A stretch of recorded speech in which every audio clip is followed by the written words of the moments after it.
Le petit matin Sud Radio, 6h-8h, Laurie Leclerc. Et à 7h38, nous partons donc du côté de Dunkerque pour évoquer cette action symbolique à l'initiative de la CGT d'ArcelorMittal qui aura lieu à l'arrivée de la 3e étape du Tour de France. Nous sommes avec Marc Malhomme, secrétaire de la section CFE-CGT du site de Dunkerque. Bonjour. Bonjour Laurie.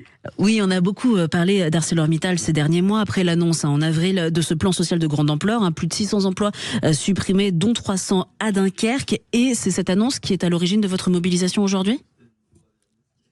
Alors, mobilisation côté CFE-CGC, ne se mobilise pas autour du Tour de France, voilà. Mais on se mobilise tout à fait autrement. D'accord. Alors pour vous, donc cette mobilisation du Tour de France, je le disais, c'est en effet à l'initiative de la CGT. Alors pour vous, on va parler de votre type de mobilisation. Donc à propos de ce plan social, alors tout d'abord, est-ce qu'il est toujours d'actualité ? Parce qu'il y a déjà eu plusieurs actions, coup de poing pour essayer de faire changer d'avis la direction. Oui, il y a eu plusieurs actions. Il y en a une en cours là depuis longtemps, on va dire sur le plan tout à fait... sur le plan des instances légales, nous sommes en plein dedans, en pleine discussion avec notre direction, l'expert qui a été désigné dans cette affaire, et on a quatre longs mois de travail avec la direction pour faire infléchir la position, pour faire comprendre qu'il y a des solutions qui sont prises qui sont pas les bonnes, essayer de sauvegarder le maximum d'emplois, de minimiser en fait tous les effets du plan qui a été annoncé. Voilà. On a décidé de ne pas s'associer à un mouvement à l'événement sportif.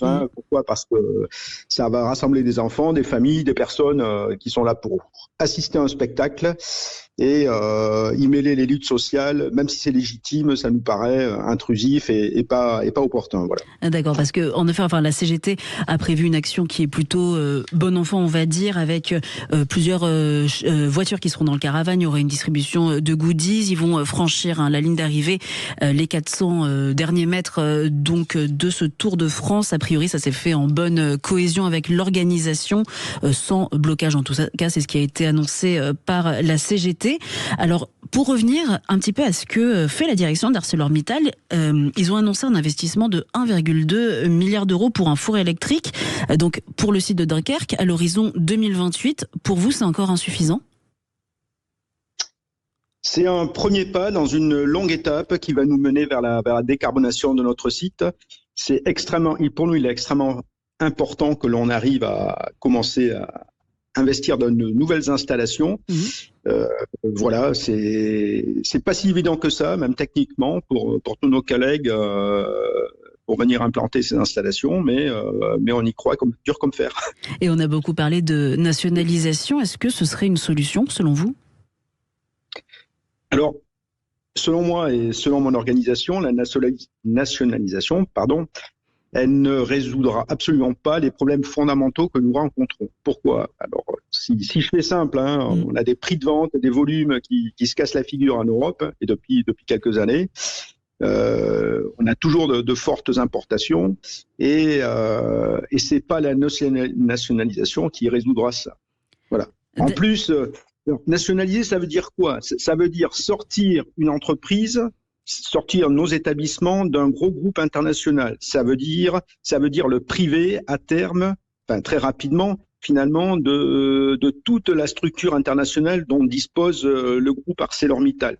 Donc ça veut dire se priver de recherche du groupe, ça veut dire se priver des forces de vente, ça veut dire perdre un carnet de commandes qui est au niveau du groupe, qui n'est pas au niveau de notre société.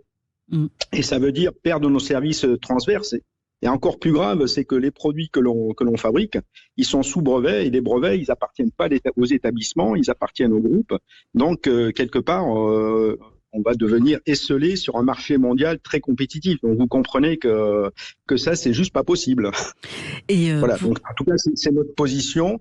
Et voilà, après on peut nationaliser les pertes, et puis à un moment privatiser les profits, mais ça c'est pas notre façon de voir côté CFE-CGC. Et pour vous, la CFE-CGC, les prochains points d'étape pour faire changer la direction d'avis, ce sera quoi pendant l'été et après ? C'est pendant l'été après, c'est des réunions de négociation qui ont lieu de 15 jours, c'est des réunions des comités centraux d'entreprise et du comité central aussi d'entreprises qui se déroulent à fréquence de 15 jours. Donc c'est beaucoup de travail, D'accord. beaucoup de travail de dossier avec avocats, avec notre conseiller expert, le cabinet CECAFI. Voilà. Et donc un espoir de sauvegarder ces emplois menacés? Mais bien sûr, jusqu'au bout, on va démontrer que tel et tel emploi, c'est se fragiliser de le perdre. Voilà. Après, malheureusement, depuis des années, la sidérurgie doit son existence, sa survie à la productivité qu'elle fait au fil du temps, qu'elle fait de manière moins, on va dire, plus délicate que ce qui est proposé aujourd'hui, avec les départs en retraite, etc. On arrive à gérer une diminution constante des effectifs et donc une bonne productivité qui nous maintient sur le plan international. Là, c'est un peu plus compliqué et donc il faut qu'on trouve des solutions pour que ça soit moins douloureux. Voilà. Merci beaucoup Marc Malhomme, secrétaire de la section CFE-CGC du site de Dunkerque, pour nous avoir expliqué la situation aujourd'hui que vous rencontrez à ArcelorMittal. Très bonne journée à vous. Je peux me permettre, on espère une bonne fête à Dunkerque, pas d'incident, des belles échappées et surtout un Français au bout de l'étape. Et vive le sport. Exactement, on pense au Tour de France côté sportif. Merci beaucoup Marc Malhomme.